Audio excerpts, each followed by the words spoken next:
spiritual trips, though. Oh, you're not. All right. Well, I'm going to try to expose some of the information to you about the problems related to the reproductive system of the female. At times it can be rather complicated, but it's basically very simple to keep the system healthy. And that's to keep the waste out and keep the impurities coming in. But if you're taking the waste in, then the waste comes out, and an orifice or outlet for waste in the female system is the uterus. A lot of waste comes out through it, and it irritates the uterus, irritates the fiber, irritates the tissue around it, the tissue in it, the muscular structure in it, and this irritation causes inflammation, it causes pain, it causes the infertility. So we have to look at that and see ways to prevent the loss of the uterus and the attack on the womb, which is basically occurring amongst African women and women in general. It's basically an attack on their reproductive system, a form of population control, the same as with the prostate and the uterus. It's just a way of controlling the population that may be viewed as somewhat fertile. Now, this is what we commonly hear about. We hear about a total hysterectomy. And hyster is referring to the old name for uterus. When a lady's uterus was not in cycle, it was out of orbit, they call it hysterical, because it was out of its orbit. And that's where you get the term hysterical from. A total hysterectomy, the uterus, this is the uterus, is removed, the cervix, the opening of the uterus is removed together, and they cut these supporting ligaments off. These are the muscles that hold the uterus in place. They are severed too. And the only thing that's left after a total hysterectomy is the fallopian tube here, with the fimbriated fibers here, what you call the hand, and the ovaries. That's all that's left. And it usually doesn't solve any problems whatsoever to remove the uterus, because they find that the ladies still have the same problems that they had before the uterus was removed. It's basically a hormonal imbalance. So balance in the hormones may change the problem. But if that doesn't work, with the female system, the pain is usually distributed away from the organ together. It's distributed in what we call the peripheral. So a lady with problems in her uterus will have pain in her pelvic area, pain just below her navel, which is where the uterus is basically 3 fingers below the navel. Then you get into the uterus. I don't want to get all technical here, but they have pains in a circular form. They have pain in the back. The pain is being referred, as we call it. With pain, the symptoms are referred more in a lady. They're more expansive, whereas in a man, the pain is usually contracted right in that area. Just like a heart attack in a man, would be a crushing blow to the chest, where a lady will experience heartburn, numbness of the leg. See, her symptoms of pain in the left shoulder, her symptoms will be expansive, away from the system altogether, because of the sensitivity of her organ system, of her body. She picks up the signs and symptoms of the pain way out here. Before they get close to the heart, she picks them up way out here in what we call a peripheral. Whereas a man doesn't pick them up till they're right at it because of the nature of the man. It's this what we call the biochemical structure, which you would, in certain terms, let me go over this first, and then I'll show you the difference in the structure. Now, these are common symptoms of fiber, of something going on wrong in the fiber of the uterus. Some waste is in there. It's irritating or causing the tissue to die, or making inflammation. So these are signs and symptoms of something wrong with the uterus. Depression, dizziness, fatigue, fluid retention, headaches, insomnia. Usually the sleep alters first. If someone's having some problems, their sleeping will be changed first. If someone's depressed or worried, they can have problems going to sleep. The sleep gets changed first usually. Irritable bladder, that's a symptom. Irritable bowel syndrome. Understand that the uterus is between the bladder and the bowel, so it can tilt forward or tilt back. If if it has like a fibroid or a tumor, it puts extra weight on it. So that weight can be in front and cause the uterus to fall forward against the bladder, or the weight can be in the back and cause the uterus to fall back on the bowels, on the rectum. That's a problem. So the lady can have fluid retention, problems urinating because the uterus has extra weight from the waist, the fibers or cysts causing it to tilt forward. Or she can get constipation, or sometimes she just can't even have a bowel movement because the uterus is tilting back against the rectum. It's not really, and when you're dealing with fibroids or cysts, it's not really the size of it. The Europeans go into the size. When it's 3 inches, this size, that's 3 inches. Or they call it 3 months or 4 months of pregnancy. When the fibroid is that size, they say, let's take it out.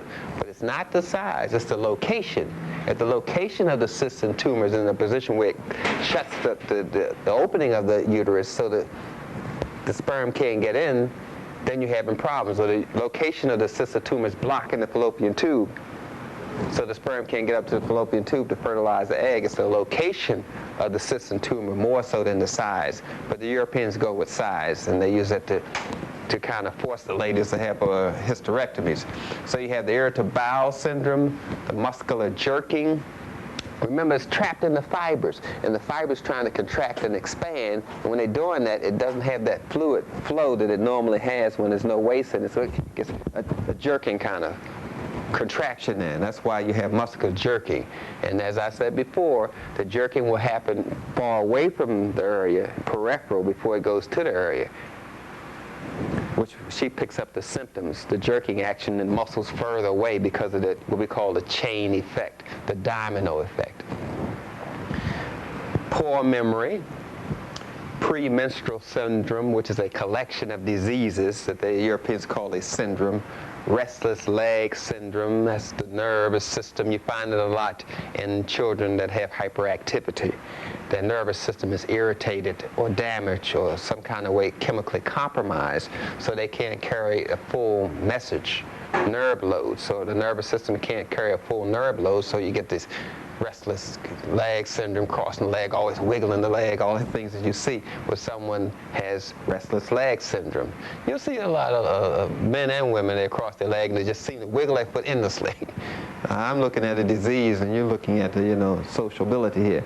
Tingling sensation, that's because the nerves are irritated, you see, and it's not able to carry a full message. So when the nerve's trying to get what we call a mode, which is a conduct frequency, where you have an ohm, which is resistance of frequency. I don't get too technical here. You get this kind of action here because it can't carry the flow. So it jerks because the waste is in the nervous system. So those are some of the signs and symptoms of uterus problems. As you can see, the areas that we mentioned before, the legs, the pelvic girdle, high up in the shoulder. Why is that there? That is related to the large and small intestines. We're down in this part of the body. That's understanding how the body originated. And as I mentioned, these tubes are related. The two kidneys, the two glands are related to the fallopian tubes and the ovaries, the complementary pairs as we call it.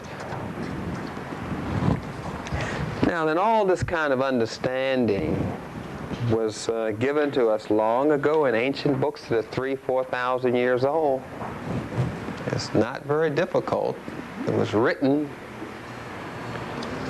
in ancient books. One is the Ibris Papyrus, which has the writings of Imhotep in it mostly. It was called Aesculapius by the Greeks. And in the Hippocratic Oath, they say, I swear by Apollo the physician and Aesculapius and health and all heal. Aesculapius is the man, a black man, that all Europeans must give praises to and swear to before they can become a doctor. But he's responsible for a compendium, which is a collection of medical books written by many different doctors. Some are female, some are male. And that's in his book called the Ibris Papyrus. Then we have the Edwin Smith Papyrus, which means textbook. Because the Europeans don't call their books trees because they're made from trees. So we shouldn't call our books papyrus because it's made from papyrus. They are books. They are textbooks. the Edwin Smith textbook and the Cahoon medical textbook, named after the Europeans who stole them. And in the Edwin Smith papyrus, or textbook, we have surgical procedures explained, and then we have the actual evidence of successful brain surgery, healing of wounds, of skull injury, successful operation, and the evidence of it right here on these 2,000-year-old and 3,000-year-old skulls of mummies.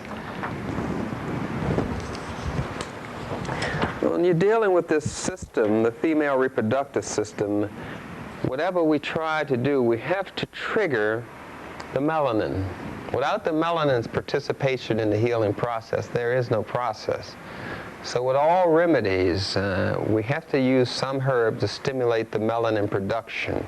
That's automatically included in any remedy that an African person takes. So we would use a ginkgo, a godakola. These are two different herbs. Some use a rosemary to help stimulate the melanin production. In children, I use St. John's wort, particularly if they have hyperactive or some kind of letter disease, LDD or whatever. I use a St. John's wort to help increase the blood flow to the pineal gland and trigger the melanin and get it involved in the healing process so the healing will hold. This is what is anatomically referred to as the third eye, or eye of Haru. This centers above the pineal gland. It floats in the third ventricle. These little bubbles here you see are brain cells. They're blown up about the size of a car. And this is the anatomical third eye. It looks like the galaxy, but it is not. It's interesting. It has an orbit, it has particles in it that move, and every time something, a star or planet moves, one of these particles in this moves. I don't know which moves first. I'm not all of that grounded in the science of understanding that. But it's a transducer of the cosmic or galaxy. Now, to treat any illness, be it ovarian cysts or fibroid tumors or prostate-related diseases, we have to understand that we are treating a whole system. We're treating a system that's interrelated, very easily interrelated. Now, we can go from the third eye, which some people call the pineal gland, or we can go from the crown or any of the organ sections here. We have the third eye, the crown, the throat chakra, or melanin center or melanin cluster, which the Hindus call chakras. We have the throat chakra, the heart, the solar plex. We have the genital and the perineum area. And each one of these areas are related to a gland. We have the pineal gland, pituitary, thyroid, thymus, adrenal gland, and liver, which is a gland, and the ovaries and testicles, which functions as a gland, and the uterus functions as a gland and a muscle, as well as the prostate, which is a combination of a gland and a muscle. And each gland produces a particular color, as you can see on this chart, and each gland vibrates to a particular note and to a particular number and letter. Each gland produces a particular taste. A problem with sugar will be a problem with the pancreas, because the pancreas produces sweet. A problem with sour is related to the liver. A person eating a lot of sour, sweet and sour, is obviously having some liver problems and pancreas problems. Or someone has a taste and always likes something sour, always likes something bitter or pungent. Someone likes something pungent all the time. With pungent foods are like garlic, onions, ginger, that's pungent. So that points to the organ that is involved. Pungent taste is associated with the large intestines and lungs. Salty taste is associated with the kidneys and sex organs. Now, how did this occur? Is because the system works on what we call a negative drive, or as Africans would call it, a male and female principle. But in European science, the negative drive is of course, the woman. They associate a lot of negative things with women in European science. So women created the original sin, and that goes on and on with all that negative things there. But we can treat the organs with colors, or we can identify the plant that's good for the organs by color. So you say, oh, let me see, the liver. The liver is associated with yellows. Sure enough, dandelion is good for the liver. Sure enough, golden seal produces a little yellow. It's good for the liver. The colors will lead you to the right herb, even if you don't know the so-called biochemical or nutrient breakdown. And if you're good at tuning forks come in all of these different notes. I have all of these sets of tuning forks, and the plants will vibrate to the note that they hold. Everything in harmony wants to stay and maintain harmony, so it vibrates to frequencies that are harmonic to it. And then we can get to a zodiac breakdown of the organ system. The eyes are Aries, and the music note is D flat, and the color is red, and the zodiac house is 1. And we can treat organ systems based on looking in the person's eyes and looking for where the vein is. If the vein is in the house, then that's related to that organ. There are various ways to treat the system, or you can use the melanin gas or electromagnetic cloud, which they call the aura, so they won't have to use the word melanin, so you won't know what's going on. The problem is that we're back to things that are anti-melanin, which means they're against the reproduction of black, the reproducing of your own kind. And anti-melanin substances are usually synthetic. In fact, in 99% of the cases, they are synthetic. And there we have a table full of synthetics that are put in the mouth, and people call them food. Now, these synthetics are based around the worshiping and rituals and ceremonies of the European culture. We have here the origin of butter. Why you put butter on bread comes from the fact that Europeans put grease on bread to make the bread soft because their teeth were rotted. So they would put the grease on the bread, and they usually pick the grease of a particular animal. If they wanted to have the fierce, ferocious power of a wild boar, they used pig grease. If they wanted to run like a deer, they used deer grease. So they use the grease based on this system of worship, which you're not even attuned to. You just think they're just doing this, but this comes out of their rituals and ceremonies. So they put the grease on the bread to make it soft enough so they could chew it, because their teeth were rotting out because of the nutrient-deprived diet they were on, the acid diet, because all of these foods on this table produce acid. And acid deteriorates your calcium, magnesium, destabilizes your system, causes it to waste away. But acid is also a good stimulus. It stimulates the system because the body says, this is acid, this is harmful to me, let me get rid of it. So the body rushes all this energy to the acid to push it out. So the acid becomes a negative stimulant. The Europeans eat these foods to stimulate their system, to get what we call peripheral circulation, to get a high blood perfusion to the skin and lower layers below the skin, which African people have the most, and the Europeans have the least. That's why they like to eat meat. Meat is in their nature to produce the urea and the nitrogens and the ammonia and these other chemicals which have a property, especially urea, of boiling when it's cold and freezing when it's hot. That's how they can, that's their air-conditioned system, eating meat. That's their heating system, eating meat, understanding that their normal body temperature is 64 degrees. That's why Africans always freeze around them if they're in the same building. But nonetheless, we have these combinations of food. As you can see from the ritual, the knife is closest to the plate. It's there because they had to protect their food from other predators. The Europeans are classified as a predator species of animals, or people as you call them. So they have the knife in one hand and eat with the other to protect their food supply. Now we have this liquid plastic with insecticides and insecticides and antifreeze in it that you call milk, which is basically cooked pus, because it's made from the blood, and like any blood, when it gets bad, it produces this pus. Now you've just made it into pus by heating it up 200 degrees Fahrenheit. That's why this milk will kill a calf in 9 days, 7 days, whereas bread will kill a dog in 9 days. Bread? Yeah, bleached white flour bread kill a dog dead in 9 days. You just feed it bread. Yeah. So we have all of these, and of course they put fish liver oil in it to make it vitamin D enriched. But all these things are irritants. They're waste because they're a waste by the fact that they heat them up.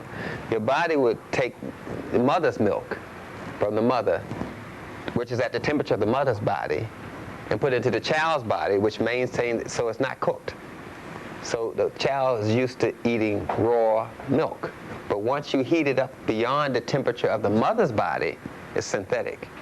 That's why the cow's milk will kill a cow once it's pasteurized. It's been made into a waste. The body usually processes its own food. You eat some corn, the liver processes the corn, the stomach, the small intestines, the pancreas, the spleen, the colon, all that's processing the food. So once the body finishes processing the food, the processed food is called a bowel movement. Now we have our irony of it all, that we're eating food that's already processed, so we're essentially eating manure. And that's what causes the problem, is waste in the system. It gets trapped in the cells. It gets trapped in the veins and arteries and causes them to be stiff and lose their flexibility. Once they lose their flexibility, the body tries to find one soft piece of tissue somewhere, and that causes the body rushes all the nutrients it can to use this one piece of soft tissue. And that causes what we call a ballooning out, which you call polyps or diverticuli or cyst and tumor. Simply because we're holding waste into the cellular structure, making it stiff, making it lifeless. And now the body is just forced to use whatever piece is left and tries to do so much with it, it balloons it out. And so now it has one piece of tissue it can use, now it tries to force the waste out through it. Now the body balloons out the tissue, forces the waste out, and once it forces the waste into this balloon tissue, which you call a polyp, so diverticuli or fibroid or a tumor or a cyst, it irritates that tissue. The tissue gets inflamed. The inflamed tissue is cooked because it's heated up. The cooked tissue rots. The rot tissue gets stiff. Now we're into what we call a bump, fibroid, cyst, tumor, simply because we put the waste in our system because we've been eating waste. Eating synthetics, acetic acid, vinegar, which is bad for the uterus, alcohol, which is bad for the uterus, you see. All these are synthetics. And to make the situation worse, we take synthetic dirt as medicine. Because you can look at an aspirin, look at BC, look at Tylenol, look at it, grind it up. What is it? It is synthetic dirt. The Europeans are specialists at processing things. They used to process us, call it seasoning, whatever. So they processed this dirt and made synthetic dirt, which they call medicine, then feed you bowel movement, which you call food. And then you wonder why your health is deteriorating. So the body is stuck with this kind of operation here of trying to deal with this waste that people are constantly putting in their system. All this is involved with the European rituals and ceremonies, especially with the knife closest to the plate to protect their food supply, especially with the penis-shaped franks or hot dogs, because this comes out of Greek food shapes of food. They shape food to resemble the sex organs. This is the sex organ.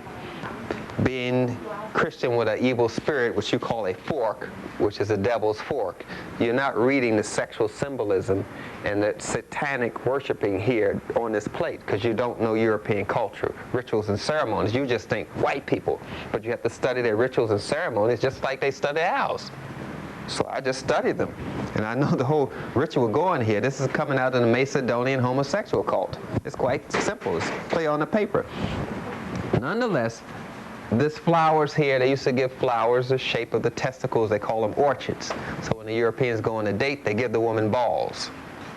And they have one ball for each zodiac sign. That's why they give 12 roses. You don't know your European customs, rituals, and ceremonies, so all of this is kind of like, what's the brother talking about? But nonetheless, the chemicals are synthetic.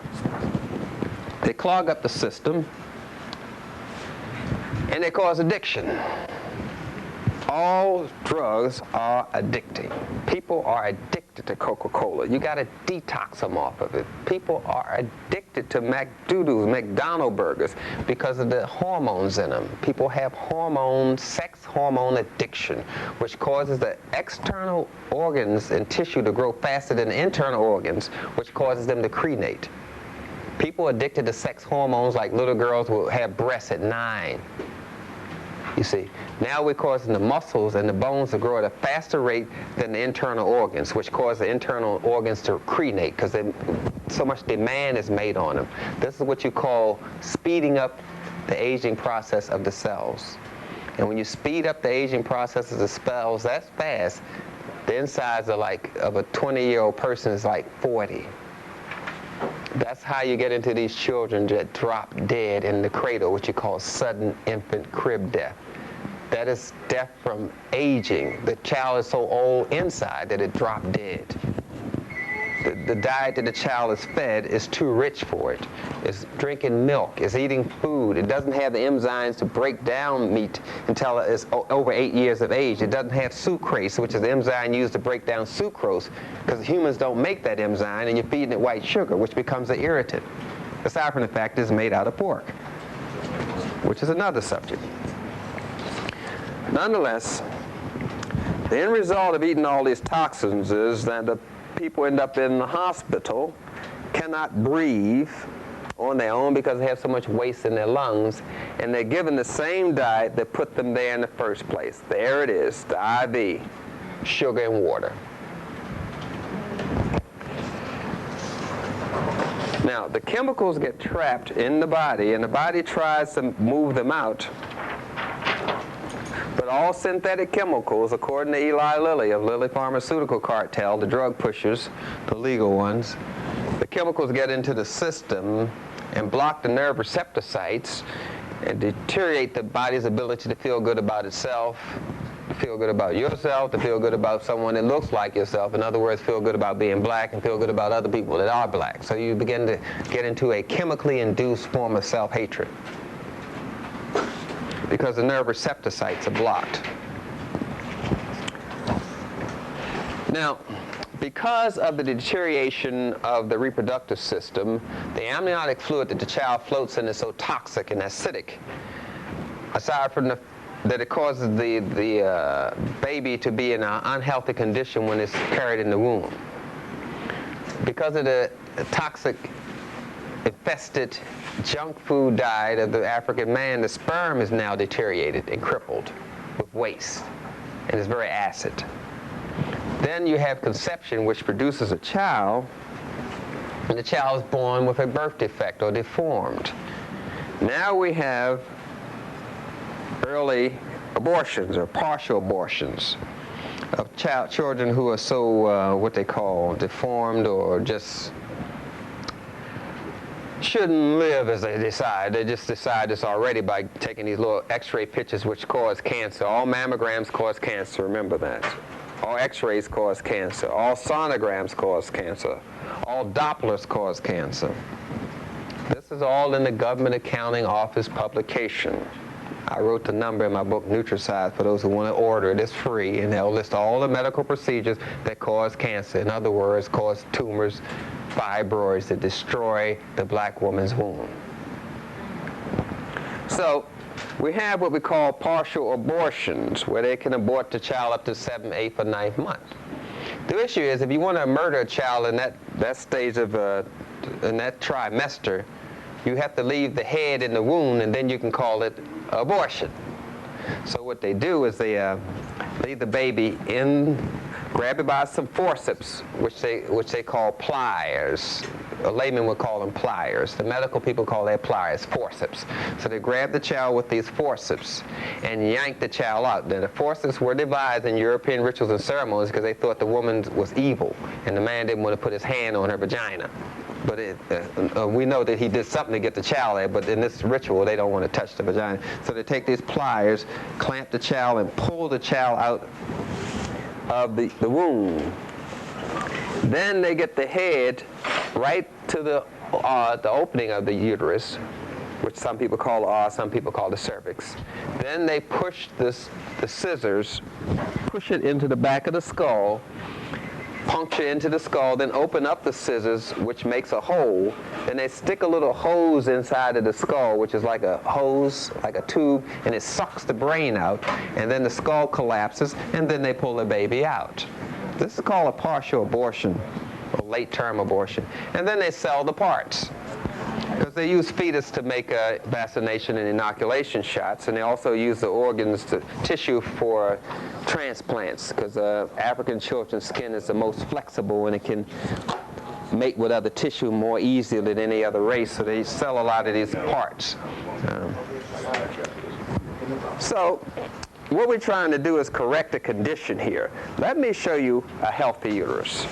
Let me show you how a healthy uterus looks. So we all know what I'm talking about. We're talking about the 3 layers in the uterus itself, serosus, which is the outer layer. Then we're talking about the muscular layer, which you call fiber, and some people say that's where the tumors are, and we call those fibroids because they're inside the fiber. Then we're talking about the endometrium, which is the inner layer of the uterus, which is right here. Sometimes that gets irritated by toxins and waste and gets inflamed, and that's when ladies say they have endometriosis, because the tissue gets inflamed. Now we have the vaginal wall, and of course this is the ovaries, and this is the fallopian tubes. This is a healthy uterus, and the 3 layers of tissue, skin, or germ layers. Now everything is structured this way in nature, especially in the human form itself. You have these 3 layers. So when I'm talking about skin, I would call the serosus the ectoderm. And I would call the muscle layer the mesoderm. And I would call the inside layer the endoderm. I just changed the name so you won't know what I'm talking about. Now, if I'm talking about people, I would call the outside layer the ectomorphic people, which would be the Chinese and the Japanese. The mesomorphic people would be the Africans, and the endomorphic people would be the Europeans. Endomorphic means gut people. They have a lot of gut sounds, grunt sounds. They say, I have a gut reaction. They tell you what type of people they are. I have a gut reaction. I have a gut feeling. And sure enough, they refer to a lot of stomach. They name themselves out after a lot of stomach and eating terms, like Hun. H-U-N means without spirit or without food. So you get the word Hun, H-U-N, hunter. Hungrier, hungry. And the tribe, the European tribe called the Huns. See, it's just when you get into understanding, they are endomorphic. They are basically driving on what you call animalism. They're predator people, and they prey on other people's cultures and all that kind of stuff. You should know that by now. If you're a former slave, you would know that. But nonetheless, we have these layers here. Understand that the reproductive system of the female functions basically the same as the male's. The vaginal shaft gets erect. The uterus contracts just like the prostrate contracts and pulsates. Same thing occurs here. Direct, same things.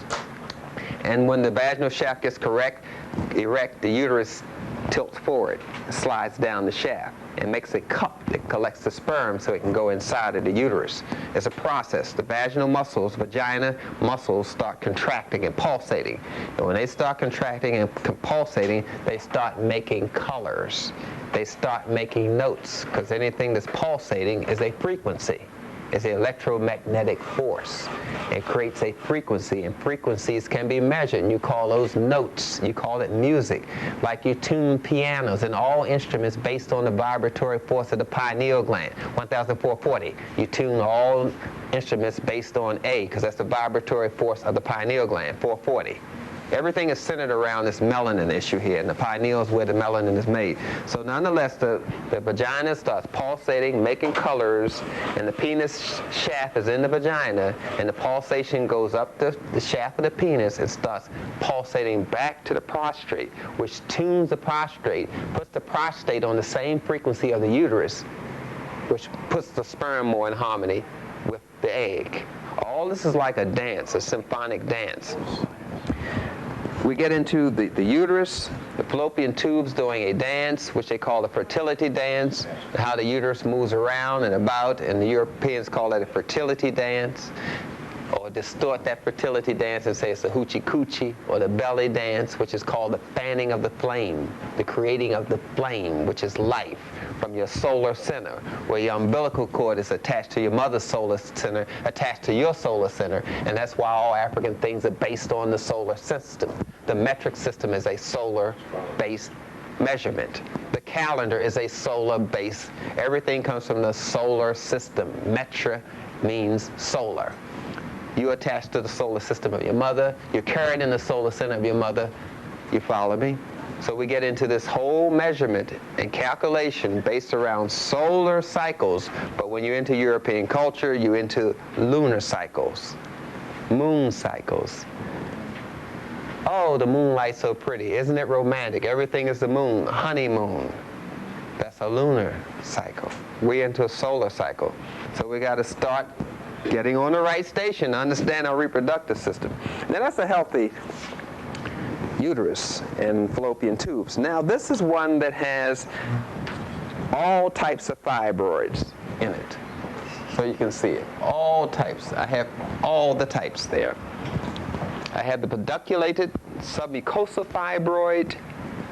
That's the one that looks like a tree. This one looks like a tree. It has a stalk, it has branches, and it twists and it turns. And when it twists and turns, its roots start clamping harder on the muscles, and that's what causes the pain.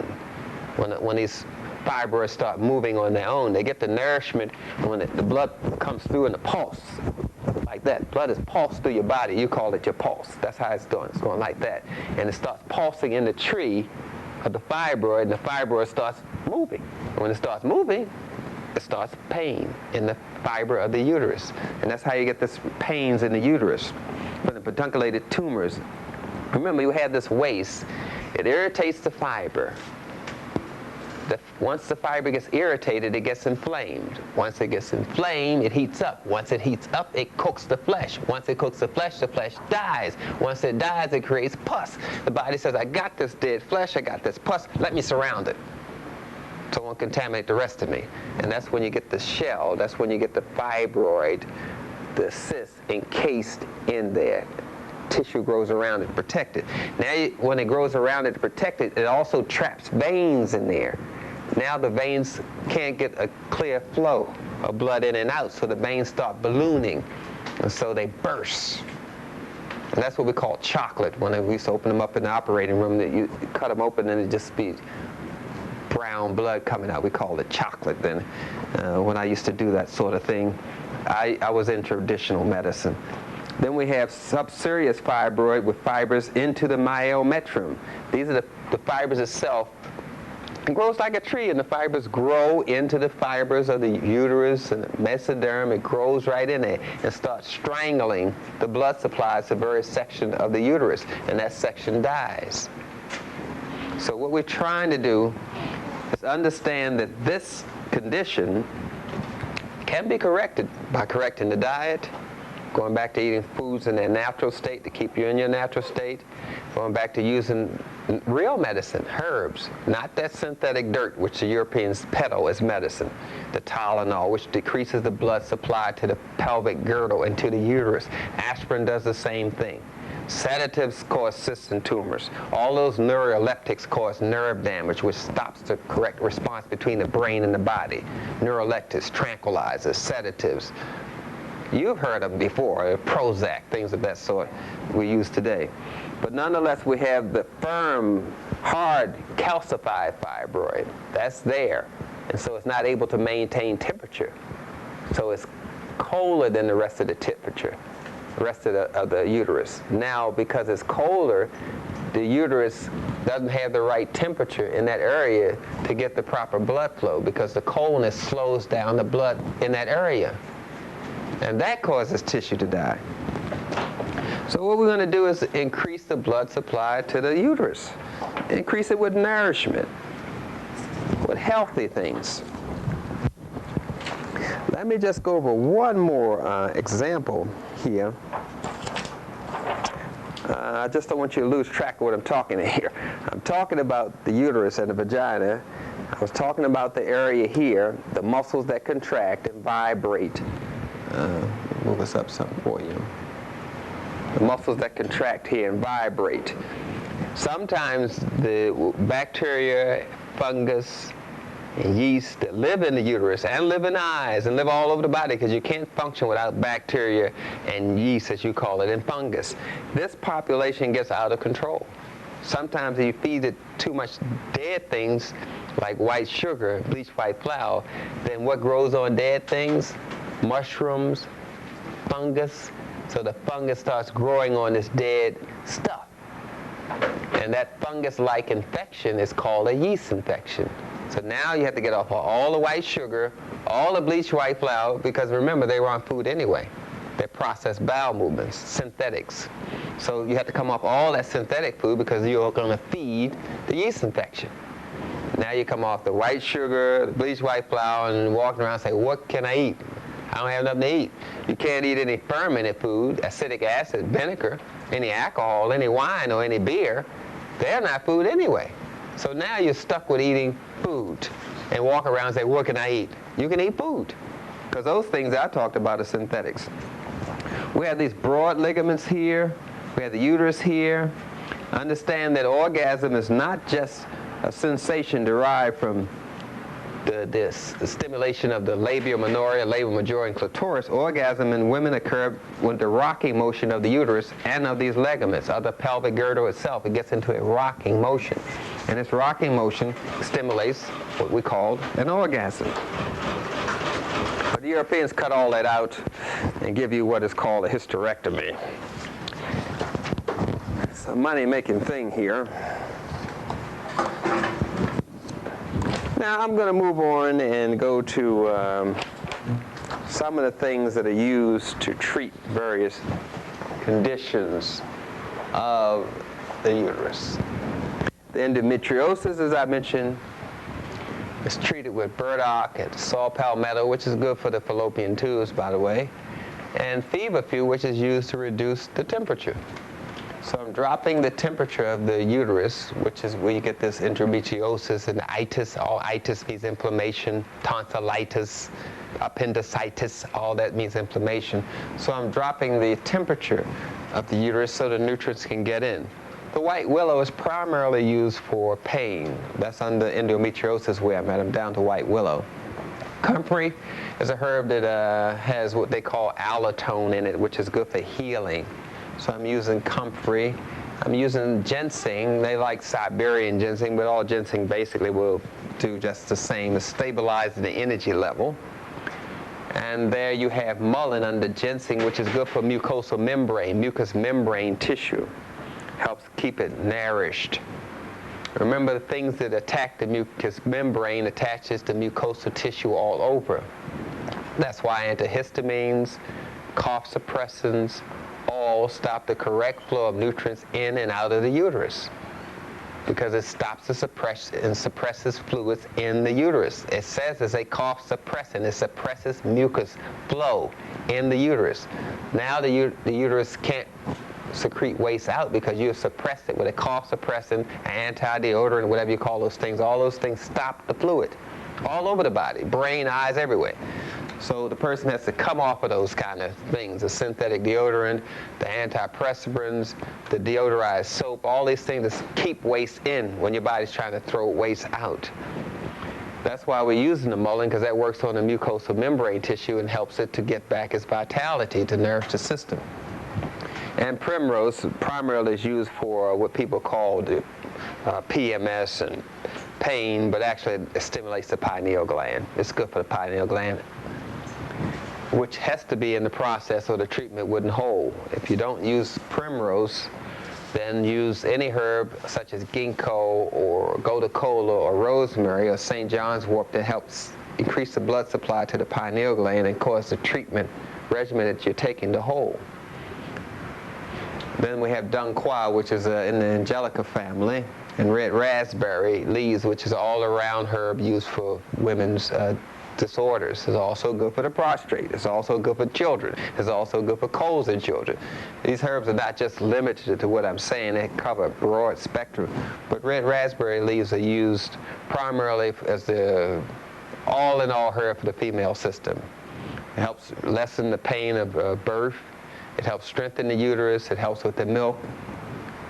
Then we get into the supplement, allantoin, which I told you is derived from comfrey, and curins, which has the what you call gamma-linolenic acid in it.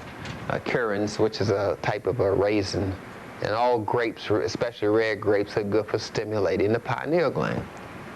And the bioflavonoids, which are used to help stabilize the tissue. Some people use that for hemorrhoids or varicose veins. Lecithin is good for varicose veins too. So is chromium picolinate, by the way. Then we're back to evening primrose capsules and the folic acid, which is good for stimulating the hair, the follicles. And remember, the follicles is nothing more than melanin. So it's good in stimulating the melanin, the follicle. Folic acid, and B6, which helps transmit the nervous messages, because the nervous message between the brain and the reproductive system gets kind of like damaged by junk and irritants and synthetic foods. So now we got to stabilize the nerves. Vitamin B6 is also good for what people call today carpal tunnel syndrome. Calcium and magnesium. That's good for stabilizing the nervous system, stabilizing the protein in the body. Because African people don't require as much protein as Europeans, and we stabilize our protein with vitamin D, vitamin K, calciums, and magnesiums, because calciums come in a complex. Like you have a B complex, you have about 8 different types of calciums. But you can't get all of those in supplements. You can only get those when you eat properly. You get the right calciums. But we're just isolating one calcium and one magnesium here. And zinc, which is good for all infections, colds, flus. It's good for anorexia nervosa, people who just stop eating, who lose their appetite. You can regenerate the appetite by using zinc. And we have kelp, which is used for electrolytes, which is minerals that carry electricity. And we call those electrolytes.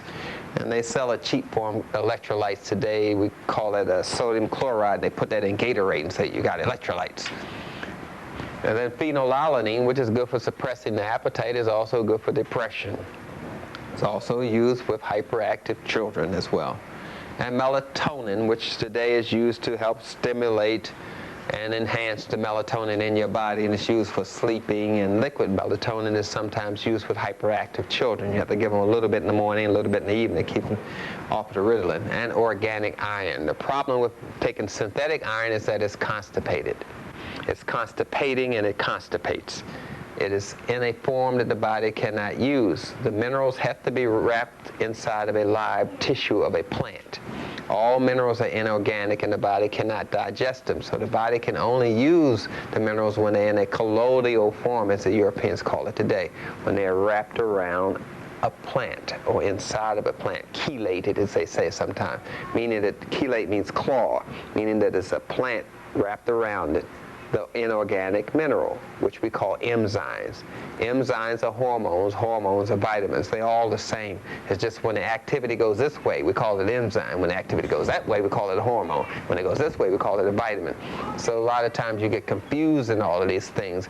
But on the science side, the people in the science know. But they just tell the public anything, and y'all go for these things. It's just a change in the behavior that gives us a change in name. Vitamin, hormone, enzyme. Just like if you change your behavior, they call you a thief, they call you an honest person, they call you a nice person. You're the same person, but if you change your behavior, they change your title. It's the same with the nutrients. So don't get all lost with it. Then we have the herbs that are used for premenstrual syndrome. You see the ones for uterine bleeding. We have to stop the bleeding. Usually I use vitamin K straight away. I have to stop the bleeding first before I do anything. And that requires at least 10 of those vitamin K tablets, sometimes 10 a day, sometimes 10 3 times a day. The objective is to stop the bleeding.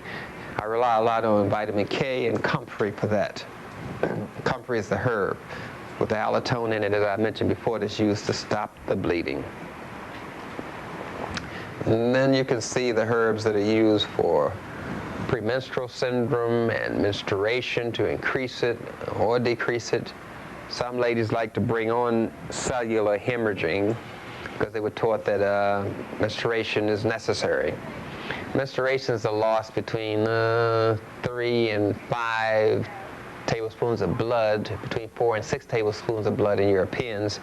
And menstruation consists of those 4 to 6 tablespoons of blood, some cellular debris, and some mucus. It's all mixed together, and it's not all blood.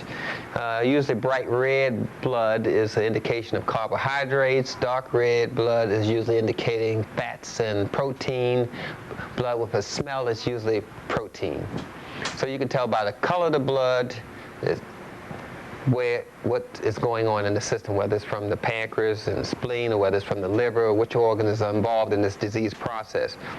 If it's clotting, then you know that it's being held in the system. It's not coming out in clumps, it's just clots. It stays in one spot and then it comes out. But a lot of times ladies think they pass in clots, but it's clots in one spot, then it passes out. There's just a lot of misconceptions about the reproductive system because it's exploited and people make a lot of money off of it.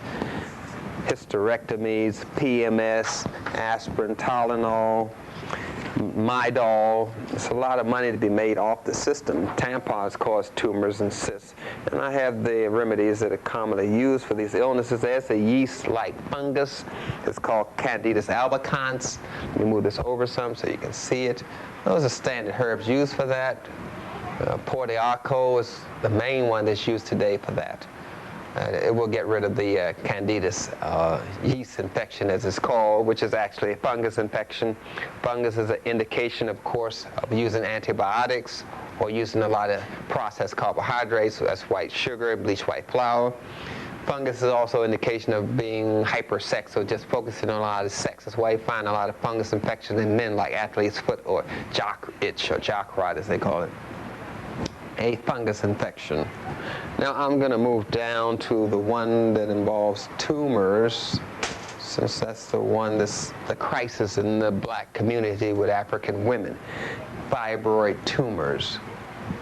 As I mentioned before, it's not the size, it's the location that presents the problem of the fibroids.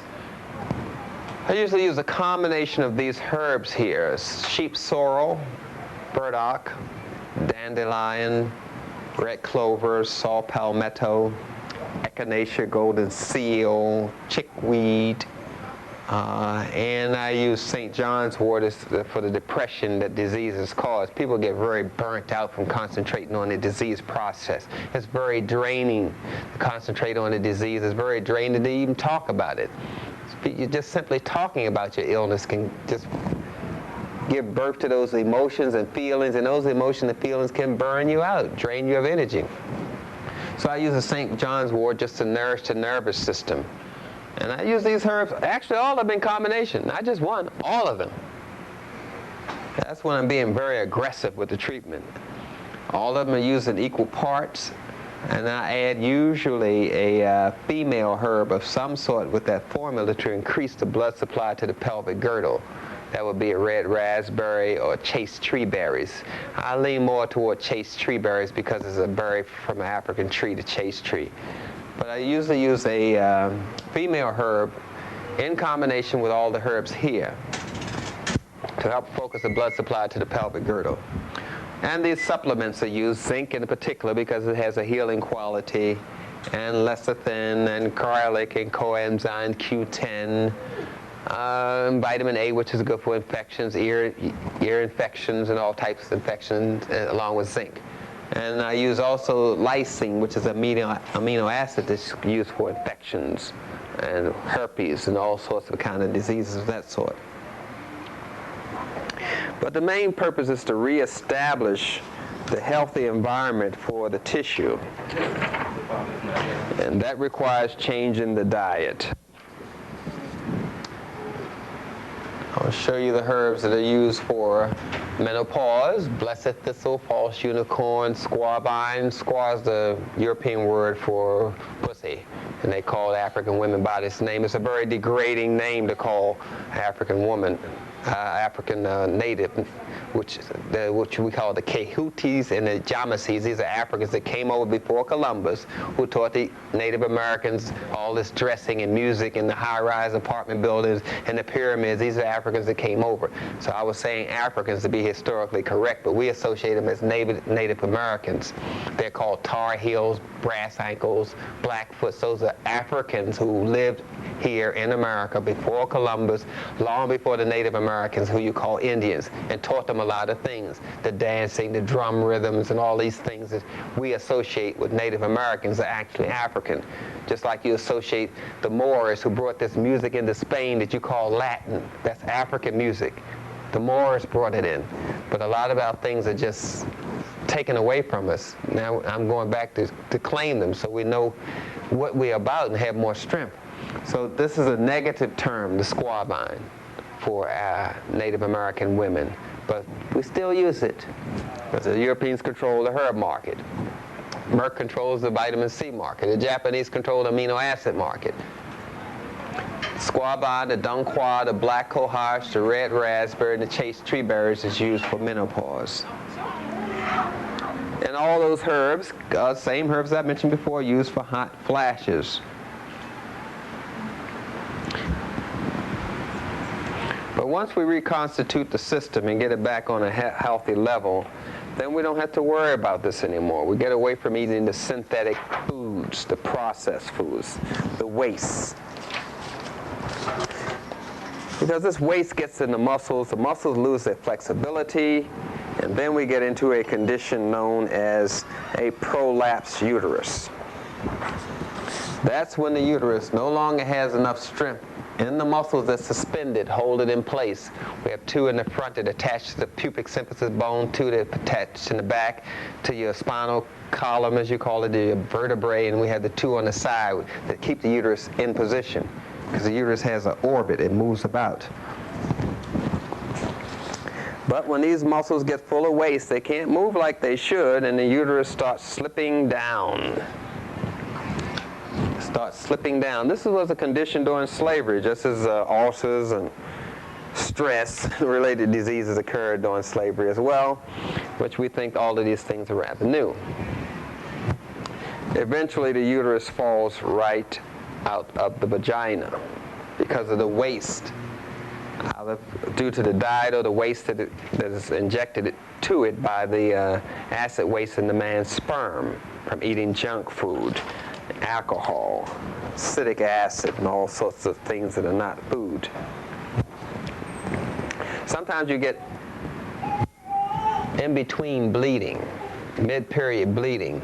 Sometimes it's due to ovarian cysts. This is normal to have that cyst. That's the blood that's lost when the egg comes out of the ovary. That's a little bit of blood. Then you have some blood that's lost when the egg is not fertilized, which is about 3 drops of blood at the most. That is called classical menstruation. That is menstruation. 3 drops of blood. That's menstruation, but that's classical menstruation. We have Marden menstruation, which is a combination of hemorrhaging. That's when the endometrial tissue inside the uterus itself loses stability and begins to deteriorate and burst and bleed. And that's what people call menstruation, but that is hemorrhaging. There's a difference between classical menstruation and hemorrhaging, but we lump them all together. But that is not so.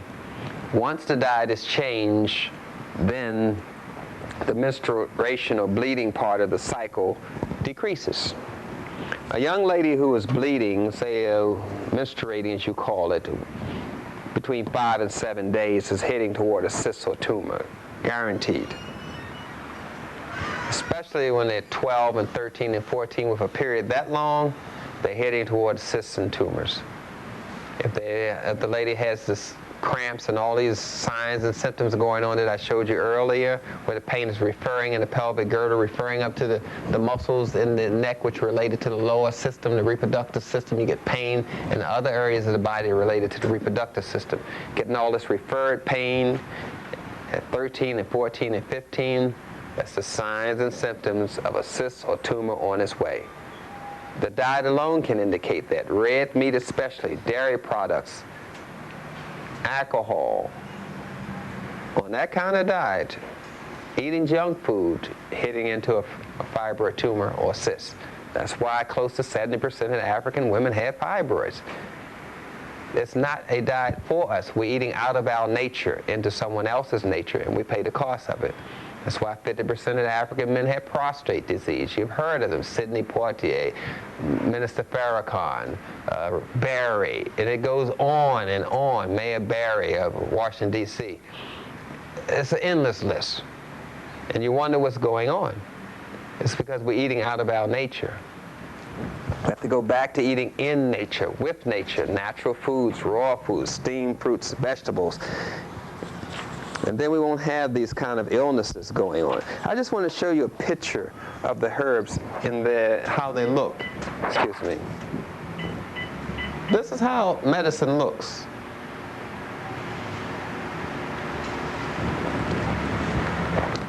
Looks pretty. Looks pretty enough to eat. All these are herbs used to treat the reproductive system of the female, of women. We have birchroot, we have blue cohosh, we have witch hazel, shepherd purse. I use that a lot for bleeding, hemorrhaging, too much bleeding. I use shepherd's purse. And then we have licorice, which is used as an estrogen stimulator. Then we have down at the bottom here, black cohosh. They look pretty. And these are the natural medicine. These are the medicines we want to get back to in order to restore the uterus, so we won't get into these fibroid kind of conditions, these adhesions, where the tissue loses its constitution and the collagen starts gluing the fallopian tubes and the ovaries together. And we call these adhesions. Again, I'm going to show you a disease condition here. Erase this up here so you can see it. You can see the fibroid is inside and bulging out. You see another fibroid, which here is blocking the fallopian tube. You see a blocked fallopian tube here with adhesions. The tissue is beginning to grow together. These strings that you see here are tissues that are connecting organs together that don't belong together. That's a symptom of a vitamin C deficiency, which means the African is not getting outside enough. It has a sunlight deficiency, which is not stimulating enough vitamin D, which causes the body to retain vitamin C, which reduces the amount of acid in the system. So this person has a sunlight deficiency and a melanin deficiency, aside from eating junk. Now we're getting into adhesions. And then we're getting into scarring. Remember, vinegar, acidic acid causes scarring. If you get a temperature, then the tissue breaks, and then when it heals, it what you call a scab. Then the scab forms a little kind of growth piece of tissue there. That's what we call that a scar inside of the body. In that little area, like if you got cut with a knife and then it heals, you can always point, I got cut with a knife there, you can always point to it. That's what we call scarring when it occurs inside the body. And that causes that area of the tissue to lose its flexibility, lose its ability to carry electrical impulse, a charge. And so it can't carry information. So it blocks information from being received to the healthy tissue. But all this is caused by those synthetic douches, the tampons that had bleach in it and so many chemicals in it that if you ate one of them, it would make you sick. I'm not suggesting you do that. I'm saying that all these things that we're not considering, aside from the deodorants, the antiperspirants, the diet, the anti-melanin chemicals, such as aspirin, Tylenol, Prozac, all of these things add up to the destruction of the reproductive system of the black woman, attack on the womb, deterioration of the prostate. And we walk around wondering what's happening when we're actually killing ourselves in a very tasty way. And then we won't have to subject the ladies, won't have to be subjected to these kind of examinations. This is when the finger's inserted into the vagina in order to palpate it, to feel for a lump or sore or hardness. You can palpate the fallopian tubes and ovaries and feel whether they are too stiff or inflexible, or some kind of bonding adhesion is occurring. The lady is put on her back, her feet are put into stirrups like an animal, and she's examined by usually a doctor who knows nothing about rhythm, remembering that the African system is very rhythmic because of the melanin, the high amount of melanin, high amount of rhythmicity. So the lady is subjected to a whole lot of treatment like this, and examined by someone who doesn't understand rhythm, can't even dance. Examining a very rhythmic system. This has a solar cycle, a lunar cycle, a celestial cycle. All these different rhythms are going. A 20-day rhythm, a 28-day rhythm, a 33-day rhythm, all these different cycles or frequencies as we call it. In chemistry, we call it the orbit. Like you say, the Earth orbits around the sun. We don't call that an orbit in chemistry. We call that a frequency. I'm switching languages, but what you know is still the basics of what I'm saying. But in science, we switch the language to make you ignorant, so you have to come to me, you see, so I can keep myself in business. But I'm trying to empower you so you know that you understand this. You understand it precisely. You understand if you eat something that's not natural, it's going to make you not natural. I know that we all have to deal with this one little character here that I mentioned before, this character called an eating disorder. Because we try to change our diet, then we get into these junk foods. We try to change our diet and stay on the straight and narrow. And we get into the herbs and the vitamins and minerals, and we never treat the addiction, the eating disorder, so we slip. We slip back because we never treated the eating disorder. Eating disorder is a nice way of saying mental illness. You've got to be out of your mind to eat all the time, just as someone's got to be out of their mind to drink all the time. You've got to be out of your mind to smoke all the time. You're out of your mind and in somebody else's mind, which means you're into someone else's nature. It's natural for those people, but it's not natural for us. So we have to treat the eating disorder. We treat that with herbs. Chickweed is good. Red clover is good. Astragalus are good. These are herbs that are used for eating disorders, especially the chickweed and bilberry, which is good for sugar diabetes or sugar cravings. So we use the chickweed and the bilberry. Those are the herbs. The amino acids are used for the eating disorders, phenylalanine and glutamine. Those are good for cravings. Those are the amino acids. The vitamins and minerals are good for it. You have lecithin. You have chromium, picolinate. The picolinate now is very popular. And we have zinc. But we have to understand, if you eat because you're upset, you eat because you're worried, you eat because you're happy, you eat because you're horny, you eat because you haven't had sex, you eat because you want to have sex, you have a problem here. Your eating is being controlled by someone else, by those people that do the commercials. We're going back to the old-time remedies. That's what we need to do. Go back to those old-time remedies, the old way of doing things, so we can be free, nutritionally free, from diseases of all sorts. This, of course, is the latest discovery in medicine. It's the latest one that you find in the health food store. This 3,000-year-old painting of what people call today aloe vera. There it is. This is what African ladies were using to treat their skin and keep their bowels regular. So we're going to go back to these foods, these healthy foods. We don't want to get into the mucus-forming foods that irritate the skin, which causes inflammation. Inflammation causes the skin to rot. The rotting skin gets encased, forms pus. The pus forms bumps. The bumps form cysts and tumors. And we're back into all of this because we're eating food that causes what we call liquid manure, what you call mucus. And a lot of people have so much manure in their system that it comes out in the morning, so we get this liquid manure caked on our teeth, which we call plaque. And it gets all coated on our tongue, which we call plaque. That's liquid manure. Your manure is just backing up through your colon and stomach up to your mouth. And people just brush their teeth in the morning to get rid of the manure. They should really wipe their mouth with toilet paper, because that's what it's full of. So we want to get away from these mucus-forming foods, this meat, the dairy products, the starches, the synthetic sweeteners like sugar, and artificial syrups. Corn syrup is another name for white sugar, by the way. And aspartame is deadly. If you had a choice between aspartame, which you call NutraSweet, and Sweet and Low, take the white sugar. Because the aspartame damages the nervous system, according to the Center of Disease Control right here in this Atlanta place. Another homosexual infested town that I go into, along with Washington, D.C. and Los Angeles. But nonetheless, we have these healthy foods we should eat, such as these vegetables, the fruits. I mean, fresh fruits, steam them. That releases the phosphates, which get attached to it when they use synthetic fertilizer. But lightly steam it. Eat your fruits and vegetables raw as possible. Eat dry fruits that don't have sulfur, which damage the nervous system, causes cancer.